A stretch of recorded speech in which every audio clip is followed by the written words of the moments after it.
For me, it was an amazing experience. I enjoyed the poetry. There was a whole variety of poetry, a whole variety of styles. The competition was very tight, especially the top 4 people were really, really excellent.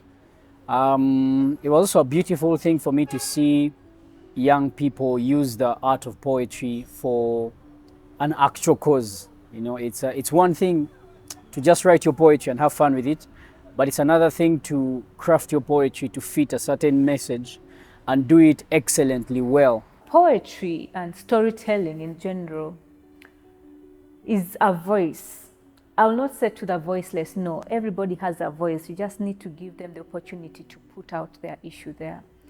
Poetry has been able to bring issues about women's rights, women's topics, because it makes people talk. First of all, through the voice of the poet, whether they have written something or they have performed their piece, they embody the issues that they see, that they experience, that the people around them experience. And those trigger conversations. It makes it possible for people to associate with the art, first of all, but importantly, the issues that the art is addressing. In this particular competition, there are really young people who are talking about the things that they are experiencing. So for me, I think it's very important because it allows young people to get involved in a way that they know how to get involved. And these are things that young people like to do. Young people are expressive, young people are vibrant, young people are, and so if there's such platforms for them to get involved, then it goes a long way to inspire them to do the things that they want to do.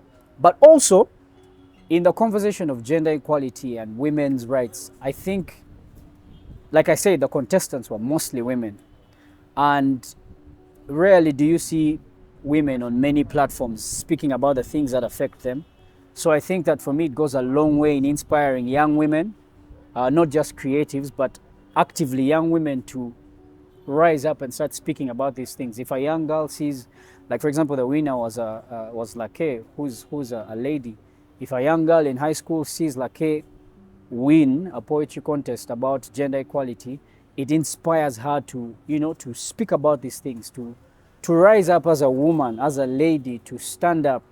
The conversations around gender equality, first of all, are sensitive in this era because of misconceptions of what it is and the thinking that gender equality is women's issues only.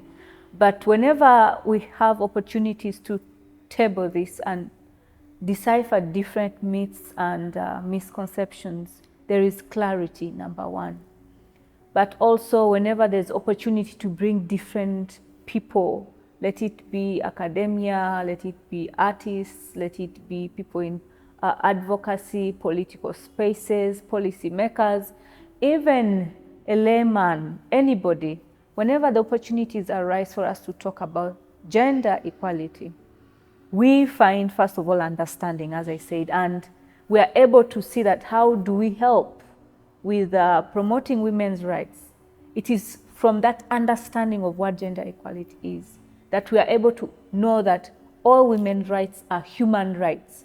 So women as humans shouldn't be denied any rights. They should be treated equally in the various respects that they are, because they are humans. And in promoting this, we find there is social cohesion, and also there is better relations in our societies between both genders.